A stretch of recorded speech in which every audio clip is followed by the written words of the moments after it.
PCS एक नशा है जी। और सिलेक्शन होते ही वो नशा और ज़्यादा चढ़ते जाता है। तो ये एक मतलब आंसर को अपने आंसर को कैसे एग्जामिनर से के सामने अच्छा दिखे? देखिए आंसर प्रेज़ेंट करना वो कला जो है वो खुद से डेवलप करना पड़ेगा जिसमें आपको 50% पे डाउट है। मतलब 2 ऑप्शंस आपको पता है, 2 नहीं पता है। जी। तो वहाँ पे आप ले सकते हैं। उसी तरह से एलिमिनेट करके आप क्वेश्चंस 120 125 क्वेश्चन तक रिस्क ले सकते हैं। तो मेरे से ज़्यादा वो परेशान रहते हैं वो टाइम मैनेजर। अगर मैं कुछ ज़्यादा मस्ती कर लेता हूँ, स्टेटस लगा देता हूँ, तो वो मुझे कॉल करके डाँटते हैं कि तुम्हारा पढ़ाई नहीं हो रहा है क्या? हेलो दोस्तों नमस्कार, स्वागत है आप सभी का एक और नए वीडियो में। तो बहुत सारे हमने बिहार लोक सेवा आयोग पर जाकर इंटरव्यू किया था। उसी में सेलेक्टेड कैंडिडेट का हम डेली वीडियो भी अपलोड कर रहे हैं। सो उसी की सीरीज में आज के हमारे गेस्ट हैं मयंक सर। दोस्तों सर का सिलेक्शन 69 बीपीएससी में ब्लॉक पंचायती राज ऑफिसर और 636 रैंक पर हुआ है। तो सर एक बार फिर से जो छात्र वीडियो देख रहे हैं और हमारी तरफ से आपको ढेर सारी शुभकामनाएँ और बहुत-बहुत बधाई। बहुत-बहुत धन्यवाद आपका और जी, बहुत-बहुत आभार आपका कि आप आए इंटरव्यू लेने, जी, ताकि आगे वाले स्टूडेंट्स को इसका हेल्प मिल सके। जी सर। क्योंकि हम लोग भी जब प्रिपरेशन करते थे तो ऐसे वीडियोज़ देखा करते थे। जी, तो बहुत ही अच्छा काम कर रहे हैं आप। जी सर आप फाइनली सिलेक्शन हो गया आपका और कैसा फ़ील हो रहा है दोस्तों के कॉल वगैरह कैसी फ़ीलिंग आज की फ़ीलिंग क्या रही सर? देखिए फीलिंग तो एक्चुअली आप भी स्टूडेंट हैं, जैसा मुझे पता है कि आप भी प्रिपरेशन कर रहे हो। जी, बिल्कुल तो सर। आपको भी पता है कि रिज़ल्ट के पीडीएफ में नाम होना बहुत बड़ी बात होती है जी, और ये सौभाग्य सबको प्राप्त हो। हालाँकि ये मेरा दूसरा रिज़ल्ट है, जैसा आपको पहले भी पता है कि मेरा 68 में भी सिलेक्शन हो रखा था। जी, तो उससे थोड़ा-सा अपग्रेड हुआ है बट स्टिल सैटिस्फैक्टरी उतना नहीं है। जी, आगे कोशिश जारी रहेगी। जी, जी देखते हैं सर। आगे फिर क्या होता है। और सर जैसे कल आपका रिजल्ट आया शाम को तो उस टाइम थोड़ा घरों की कॉल और दोस्तों की कॉल थोड़ा उस टाइम बताइए। अभी हमने देखा कि बहुत सारे व्हाट्सएप पे आपने स्टेटस लगाए। आपके स्टेटस बहुत सारे दूसरे लोगों ने लगाया है। तो उस टाइम की फीलिंग सर क्या रहती? थोड़ा उसके बारे में बताइए कॉल आती क्या? हाँ, फीलिंग बहुत अच्छा होता है क्योंकि जब तक रिज़ल्ट नहीं आता है एक्चुअली, जब आपको पता चल जाता है कि रिज़ल्ट डिक्लेयर हो गया है जी, और उसके बाद एक टाइम पीरियड होता है कि अभी तक रिज़ल्ट वेबसाइट पे नहीं आया, तो एक बहुत अलग तरह की बेचैनी होती है। जी, जी। और मेरे से ज़्यादा मेरे रूममेट्स, मेरे जो फ्रेंड्स हैं, वो काफ़ी बेचैन थे, तो मैं तो बोला कि अब मुझे नहीं देखना, तुम लोग देख लेना, तो बता देना रिज़ल्ट। जी, तो उन लोगों ने रिज़ल्ट देखा, फिर उन्होंने कंफ़र्म किया, तो मैंने फिर फर्दर रिज़ल्ट को देखा, तो डर तो लग रहा था बहुत ज़्यादा, पता नहीं क्या होगा, नहीं होगा। जी, क्योंकि अगर आप यहाँ से आउट होते हैं, तो फिर आपको ज़ीरो से स्टार्ट करना पड़ता है। जी, जी सर। तो बस वही फीलिंग है, बाकी भगवान की कृपा। सर अब आगे क्या प्लान है? इस बार जो 17 बीपीएससी है डिप्टी कलेक्टर की भी पोस्ट 200 प्लस है।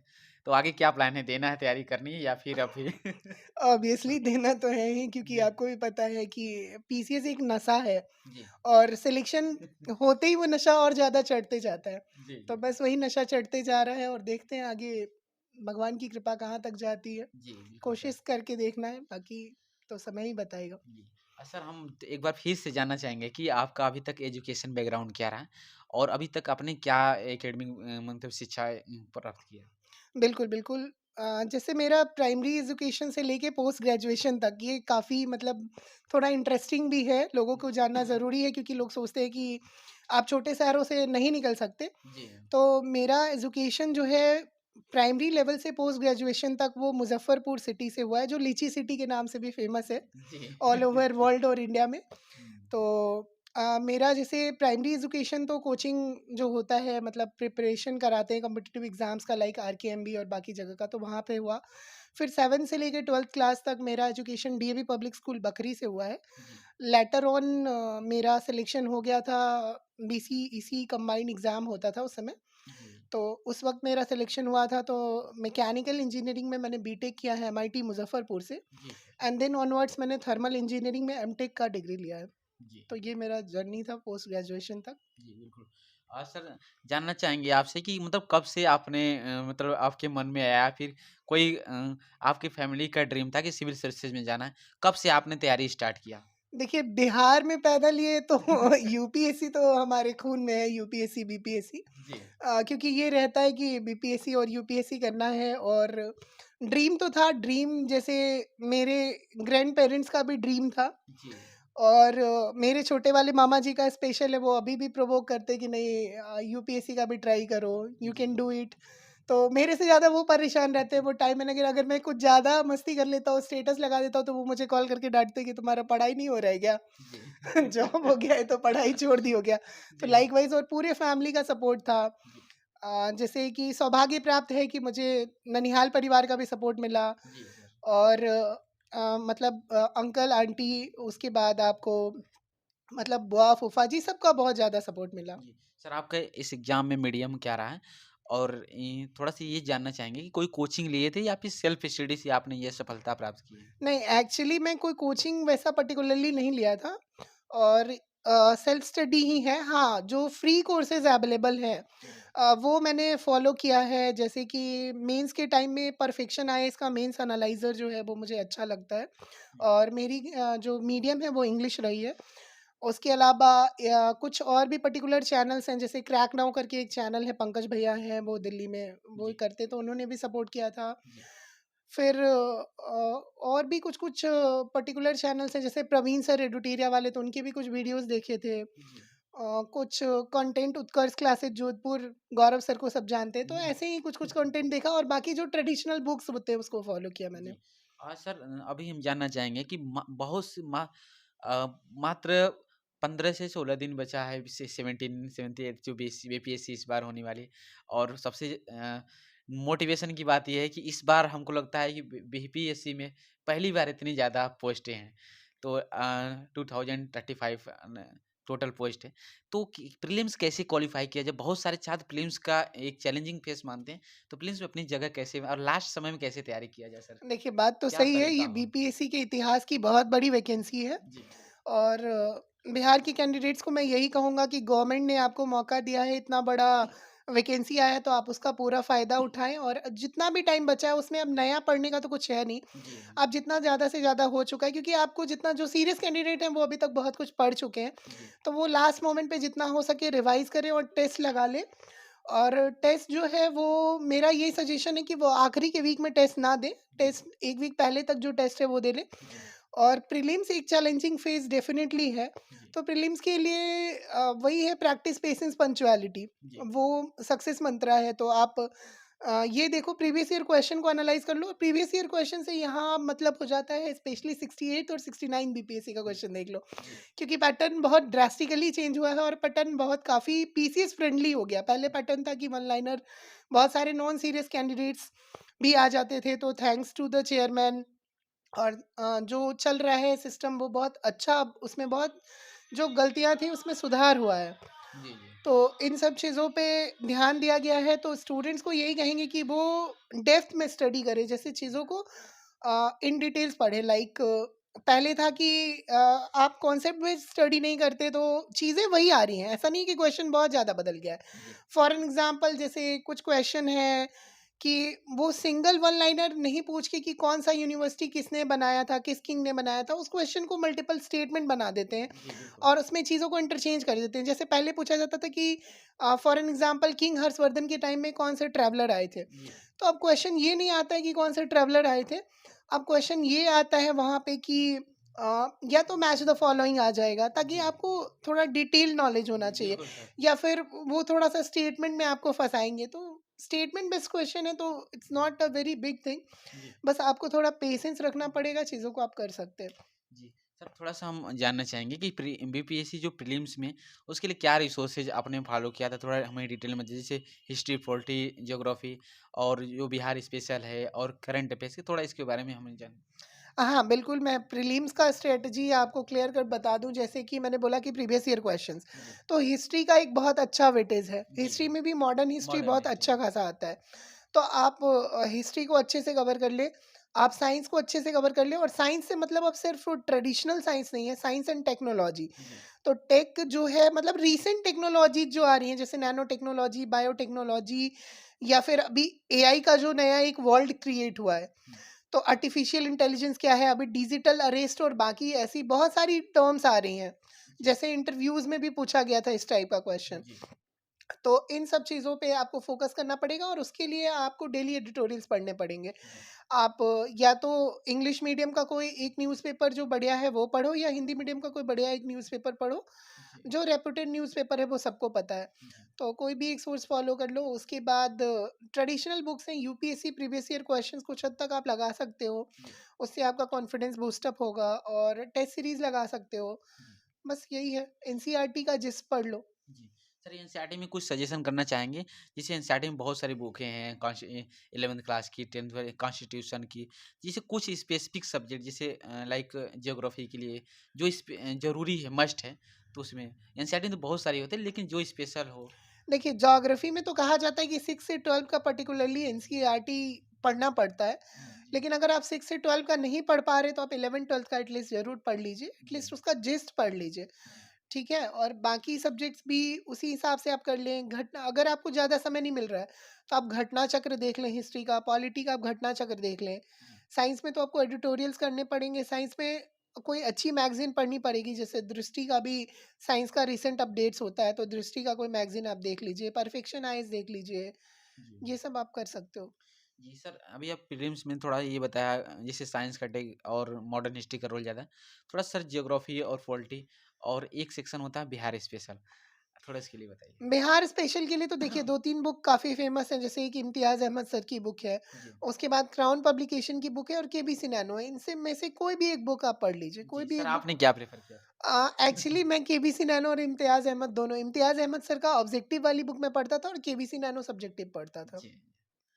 सर और ये जैसे कुछ डाटा इकोनॉमिक्स होता है, इसे जो बिहार बजट की सर, तो उसके लिए क्या होता है? देखिए, इकोनॉमिक्स का कुछ डाटा आपको देख लेना होगा, जैसे कि बजट और सर्वे का डाटा आप अच्छे से देख लीजिए, चाहे वो बिहार बजट हो या फिर सेंट्रल गवर्नमेंट का बजट हो। जी, तो बजट सर्वे के डेटास को देख लीजिए, फिर आप एक्सपोर्ट ये सब का देख लीजिए कि मर्चेंडाइज एक्सपोर्ट जो हुआ है, जी, तो उसमें जैसे पिछली बार भी एक क्वेश्चन आ गया था उस तरह का, मुझे एग्जैक्टली क्वेश्चन तो रिकॉल अभी नहीं हो पा रहा है, जी। बट वो कितना बिलियन डॉलर का ट्रेड डेफिसिट है, या किस कंट्री के साथ हाईएस्ट है, किसके साथ क्या नेचर है। जी, नेचर पे भी क्वेश्चन बना के पूछ देंगे, फॉर एग्जांपल कि किसी पर्टिकुलर कंट्री को पकड़ के कि उसके साथ ट्रेड डेफिसिट लगातार बढ़ रहा है, लगातार घट रहा है, इस तरह से स्टेटमेंट जी, बना के पूछ बिल्कुल, सकते हैं, बिल्कुल तो सर। ये देख लीजिए। सर जैसे कई बार स्टूडेंट्स का डाउट रहता है और कई कमेंट्स भी आता है कि इस जैसे बिहार बीपीएससी में इस जैसे पैटर्न बदलने की वजह से one one third negative marking आ गई है। तो सर कई बार स्टूडेंट डरते हैं क्वेश्चन को टच करने में, तो उनका मतलब कितने क्वेश्चन टच करें अप्रोक्सीमेट? देखिए, अप्रॉक्सिमेट कितना क्वेश्चन आप अटेम्प्ट करें वो आपकी कैटेगरी के कट ऑफ पे डिपेंड करता है। आप अपनी कैटेगरी का कट ऑफ एनालाइज़ करिए, जी, और मेरा मानना है कि कम से कम 100 क्वेश्चंस तो आप श्योर शॉट बनाइए, जी, जिसमें आपका एक्यूरेसी 90 टू 95% हो पहले। जी, तो 100 क्वेश्चन वो सॉलिड जो आपका है वो जब बन जाए, तो फिर आप देखिए कि आपको आगे और कितने क्वेश्चंस ऐसे हैं जिसमें आपको 50% पे डाउट है। मतलब 2 ऑप्शंस आपको पता है, 2 नहीं पता है। जी। तो वहाँ पे आप ले सकते हैं। उसी तरह से एलिमिनेट करके आप क्वेश्चंस 120 125 क्वेश्चन तक रिस्क ले सकते हैं। बहुत अंधाधुंध भी बनाना बेवकूफ़ी है। जी, जी। और सर थोड़ा-सा अब हम मेंस पर चर्चा कर लेते हैं। सर मेंस के लिए जैसे जीएस 1, जीएस 2 और एक पार्ट आता है निबंध, एसे राइटिंग। अ, तो थोड़ा इसके लिए सर डिटेल में बताइए। पहले जीएस 1 से हम स्टार्ट करते हैं। अच्छा, ओके। तो देखिए, जीएस 1 का तो पहले पैटर्न सबको पता ही था कि पहले भी वही होता था कि हिस्ट्री के 3 क्वेश्चंस आते थे, फिर 2 क्वेश्चन स्टैट्स के, और फिर बीच में 3 क्वेश्चन दूसरे पार्ट के रहते हैं। जी, तो हिस्ट्री का जो क्वेश्चन है वो क्वेश्चंस थोड़े शॉर्ट क्वेश्चंस अब आने लगे। जी, तो शॉर्ट क्वेश्चन के लिए आपको थोड़ा डाइवर्स टॉपिक्स पढ़ना पड़ेगा। जैसे पहले था एक सिस्टम था कि अल्टरनेट, जैसे 67 तक ही मैंने 67 भी दिया था। तो वहाँ पे एक अल्टरनेट चलता था कि इस बार पाल कला, तो अगली बार हम लोग गेस कर लेते थे पटना कलम, अब वो चीज़ है नहीं। जी। अब बीपीएससी उससे बहुत आगे निकल चुकी है। तो आप जैसे फॉर एन एग्जांपल 68 में पूछा था उन्होंने गवर्नमेंट ऑफ इंडिया एक्ट 1858। जी, तो वहाँ से जब आपको एक क्लू मिलता है कि गवर्नमेंट ऑफ इंडिया एक्ट 1858 पूछा गया है, तो अब जी, आप रेगुलेटिंग एक्ट भी पढ़ो, अब आप चार्टर एक्ट भी पढ़ो, अब आप पिट्स इंडिया एक्ट भी पढ़ो। जी, तो इस तरह से अपने प्रिपरेशन को ब्रश अप करो जी, कि और क्या चीज़ें पूछी जा सकती है। जैसे अभी आर्ट एंड कल्चर थोड़ा डीप में पूछा जा रहा है, कोई भी केव आर्किटेक्चर के बारे में पूछ लिया जा रहा है, जी, पेंटिंग्स के बारे में, तो अब हो सकता है कि मधुबनी पेंटिंग, म्यूरल पेंटिंग कुछ भी पूछा जा सकता है। जी, या फिर हड़प्पन सिविलाइजेशन के टाइम में उससे रिगार्डिंग आर्ट एंड कल्चर क्या था वहाँ पे सिस्टम, वो क्वेश्चन हो सकता है। पाल कला पटना कलम और मॉडर्न आर्ट, तो ये कॉमन क्वेश्चंस है। जी, उसके अलावा और भी जो आर्ट फॉर्म्स फ्लोरिश किए हैं धीरे धीरे, तो उनके बारे में थोड़ा बेसिक्स पढ़ लीजिए। हो जी, सकता है मुगल आर्किटेक्चर के बारे में कुछ स्पेशल पूछ लिया जाए, जी, कि वहाँ पे क्या था, जाली वर्क कैसे होता था, पिटरा दूरा था और भी चीज़ें थी जो भी, तो उस तरह से थोड़ा-थोड़ा पढ़ लेना चाहिए। जी। सर जीएस2 में एक डाटा इंटरप्रिटेशन जैसे डीआई का पार्ट होता है, हाँ, तो इसके लिए थोड़ा भी बताइए। कई देखिए डीआई जीएस 1 में ही एक्चुअली आता है। जी, हाँ, जी, तो सॉरी। जीएस 1 में जो साइंस बैकग्राउंड के कैंडिडेट्स हैं उनके लिए डीआई थोड़ा आसान है, हालाँकि जो साइंस बैकग्राउंड के कैंडिडेट्स नहीं हैं, उनको भी डीआई से हड़बड़ाने की ज़रूरत नहीं है, डरने की ज़रूरत नहीं है। जी, क्योंकि डीआई ऐसा नहीं है कि बहुत ज़्यादा तोप क्वेश्चंस हैं, डीआई के क्वेश्चंस नॉर्मल, आपको कैलकुलेशन आना चाहिए, नॉर्मल परसेंटेज निकालना आना चाहिए, नॉर्मल डाटा इंटरप्रिटेशन जैसे पाई चार्ट हो गया, ग्राफ से रिलेटेड क्वेश्चंस हो गए, ऐसे क्वेश्चंस आपको आने चाहिए बस। जी, उसका प्रैक्टिस कर लीजिए थोड़ा-सा। जी। सर आंसर लिखने की बेस स्ट्रेटजी क्या होनी चाहिए? और जिससे आंसर ज़्यादा अट्रैक्टिव हो और लोगों से अलग हो, सारा सर सिलेक्शन तो इसी पर निर्धारित है कहीं न कहीं। तो ये एक मतलब आंसर को अपने आंसर को कैसे एग्ज़ामिनर से के सामने अच्छा दिखे? देखिए आंसर प्रेज़ेंट करना, वो कला जो है वो खुद से डेवलप करना पड़ेगा। जी। वो आपको कोई पर्टिकुलरली नहीं सिखा लेकिन सकता सर है। क्या-क्या क्वालिटी होने चाहिए हाँ, जैसे? देखिए आंसर्स में देखिए एक चीज़ फ़ॉलो करना चाहिए कि आंसर जो है वो कॉम्प्रिहेंसिव हो, स्पेशली शॉर्ट क्वेश्चंस के जो आंसर है वो कॉम्प्रिहेंसिव और टू द पॉइंट हो। जी, क्योंकि बहुत फालतू चीज़ें आप लिखेंगे तो कोई मतलब नहीं बनता है। जी, अगर अब आपसे किसी चीज़ का फॉर एग्ज़ाम्पल पहले था कि बिरसा मुंडा मूवमेंट ही है तो उसके 3 अलग-अलग पार्ट्स हैं, जी, और आपसे किसी एक पार्ट के बारे में पूछ रहा है कि बिरसा मुंडा का रिलीजियस मूवमेंट के तौर पे बताइए, तो आप रिलीजियस बताएँगे। उसमें जी, मुंडा उलगुलन, अगर वो उलगुलान वाला पार्ट आप लिखेंगे कि रिवॉल्ट हुआ और ये सब हुआ, तो वो बेवकूफ़ी है जी, और वहाँ पे आपके मार्क्स कट जाएँगे। तो जो क्वेश्चन का डिमांड है उस हिसाब से आप ये कीजिए। जैसे गवर्नमेंट ऑफ इंडिया एक्ट 1858 पूछा, जी, तो आप उसमें directly government of India act 1858 के प्रोविजंस लिखिए, ना कि आप उसका बाउंड्री बनाने लगिए कि 1857 रिवॉल्ट। हाँ, एक लाइन में आप लिख सकते हैं। उसके अलावा ये नहीं कि आप 1857 का रिवॉल्ट पूरा लिख दिए और गवर्नमेंट ऑफ इंडिया एक्ट 1858 उसमें गायब है। जी, तो वो चीज़ से बचना है और कोशिश करना है कि हो सके तो मैप वर्क पे थोड़ा फ़ोकस करें, जहाँ ज़रूरत हो हमारे मैप बना दें, जी, जहाँ ज़रूरत हो वहाँ कुछ प्रेज़ेंटेशन फ्लो चार्ट से कर दें। जी, तो उससे आपका टाइम भी बचता है, आपका कॉपी भी प्रॉपर स्पेस पूरा फ़िल हो जाता है जी। और आपको मार्क्स भी मिलता है, क्योंकि आप जिस्ट अगर लिख देंगे तो सामने वाले को पता चल जाएगा कि you have the knowledge of that particular topic. जी। सर मेंस में टेस्ट सीरीज़ कितना रोल होता है? बहुत सारे कोचिंग हैं जैसे मेंटरशिप प्रोवाइड करती हैं। तो सर उसके लिए तो आपका क्या सजेशन रहेगा मेंस में टेस्ट सीरीज़ के लिए? देखिए लिटरली मैं खुद का बताऊँ तो मैंने 3 मेंस कंसेक्यूटिवली लिखा है, 67, 68, 69, जी, बट मैंने आज तक कभी एक भी टेस्ट सीरीज़ मेंस का दिया नहीं और ना ही मैंने एक भी आंसर प्रैक्टिस किया। जी। ये थोड़ा-सा आपको सरप्राइज़िंग लगे मे बी, बट इसलिए मैंने नहीं किया क्योंकि मेरा इंजीनियरिंग बैकग्राउंड था, मैं अभी रिसेंटली एमटेक करके आया था। जी, तो वहाँ सेमेस्टर्स में पेपर लिखने का मुझे बहुत ज़्यादा प्रैक्टिस था। वहाँ हमारे यहाँ बहुत क्वेश्चंस होते थे, मतलब 8-8 क्वेश्चंस लिखने होते थे और एक क्वेश्चन 5 पेज, 6 पेज, 8-8 पेज तक लिखने होते थे। जी, तो वो एक प्रॉपर राइटिंग प्रैक्टिस था, राइटिंग स्पीड था, तो मेरा फ़ोकस बस कंटेंट ओरिएंटेड होता था। जी, तो आप खुद को पहचानिए कि आपका राइटिंग स्पीड अगर स्लो है, तो आप राइटिंग पे फ़ोकस करिए जी, और आपका ये देखिए कि आप at at at an instant flow chart सोच सकते हैं कि नहीं। अगर नहीं सोच सकते, तो आप पहले से फ्लो चार्ट्स बनाने का कोशिश करिए। जी, आप कम से कम देखिए वहाँ पे इतना टाइम तो अब होता नहीं है कि आप बहुत सुंदर मैप वर्क कर लें, जी, लेकिन एक आउटलाइन मैप बेसिक आपको इंडिया का और बिहार का या वर्ल्ड का थोड़ा बहुत बेसिक बनाने आना चाहिए। जी, ताकि आप उसको रिप्रेज़ेंट कर सकें, तो जी, वही सब चीज़ें बस जी। फ़ोकस करनी है। बिल्कुल सर। सर एक लास्ट क्वेश्चन रहेगा कि स्टूडेंट्स कहीं न कहीं अपनी इस सिविल सर्विसेज़ जर्नी में डिमोटिवेट होते रहते हैं, धैर्य नहीं बना पाते कई लोग। तो कैसे मतलब अपने आप को डेली मोटिवेशन बनाए रखें, धैर्य बनाए रखें? कई बार ऐसा भी लगता है कि छोड़ दें, नहीं हो रहा है। जैसे बहुत सारे छात्रों को सिलेक्शन नहीं हुआ है, तो कई बार लगता है कि छोड़ दें, ये नहीं होगा तो क्या करेंगे? देखिए, कहते हैं कि हर एक अंत जो होता है ना वो खूबसूरत होता है और अगर वो खूबसूरत नहीं है तो वो अंत नहीं है, ठीक है? जी, तो बस प्रैक्टिस पेशेंस पंक्चुअलिटी, जी, और कहते हैं कि failures are stepping stones towards the ultimate success. जी, तो सक्सेस मिलता है, जैसे कि अब हम किसी पर्टिकुलर का तो नाम नहीं लेना चाहेंगे, बट ऐसे लोगों को भी मैंने देखा है जिनका थोड़ा-थोड़ा सा से 1-2 नंबर से इंटरव्यू नहीं हो रहा था जी, या मेंस नहीं हो रहा था, आज वो सारे लोग सेलेक्टेड हैं। जी, तो उन्होंने छोड़ा नहीं। हाँ, ठीक है, थोड़ा आप ब्रेक ले लीजिए। जी, आप नहीं होता है तो फैमिली के साथ कहीं बाहर चले जाइए, थोड़ा घूम लीजिए। जी, आप अकेले में खुद को शांत करने के लिए अगर इमोशंस ज़्यादा है तो आप रो भी लो। कभी-कभी ऐसा भी होता है कि अकेले में मन करता है कि हम रो लें, जी, ऐसा भी फ़ील होता है जब बिल्कुल मतलब हार्ट ब्रोकन टाइप होता है। जी, तो आप वो कर लो, बट आप खुद को मोटिवेटेड रखो।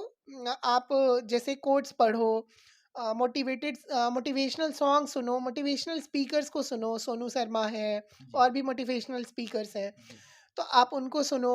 आप विकास देवीकर्ती सर भी बहुत मोटिवेट करते हैं स्टूडेंट्स को, जी, तो ऐसे भी बहुत सारे टीचर्स हैं, तो उनको सुनिए, उनको फ़ोकस करिए, क्योंकि वो कहते हैं ना, रख हौसला वो मंज़र भी आएगा, प्यासे के पास चलकर समंदर समंदर भी भी आएगा, आएगा। जी, और थक कर ना बैठ मंजिल के मुसाफिर, मंजिल मिलेगी और मिलने मिलने का का मज़ा मज़ा भी भी आएगा। आएगा। जी, बिल्कुल सर। तो ताली तभी मिलता है, पहले गाली मिलता है फिर ताली मिलता है। जी, तो बिल्कुल। गाली सुनने का फ़ेज़ है तो सुन लेंगे, क्या फ़र्क पड़ता है? जी, बिल्कुल सही ऐसे कहा। भी पीसीएस के प्रिपरेशन में आदमी बिल्कुल सुनते-सुनते पक जाता है। ठीक है भैया, बोल लो, जितना बोलना है बोल लो।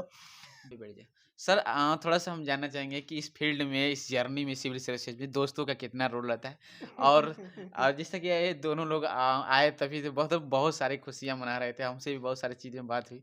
तो कितना मतलब दोस्त कितना हेल्प करते हैं? देखिए, फ्रेंड्स का बहुत बड़ा रोल है, क्योंकि कहते हैं ना कि फ्रेंडशिप की एक ऐसी सिप होती है जो कभी डूबती नहीं है, ठीक जी, है?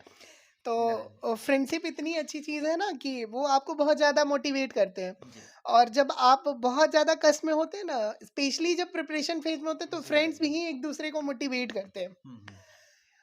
जैसे रिज़ल्ट नहीं होता है, जैसे उस दिन ही रिज़ल्ट आने वाला था, तो ये लोग पूरा ज़्यादा मोटिवेट कर रहे थे।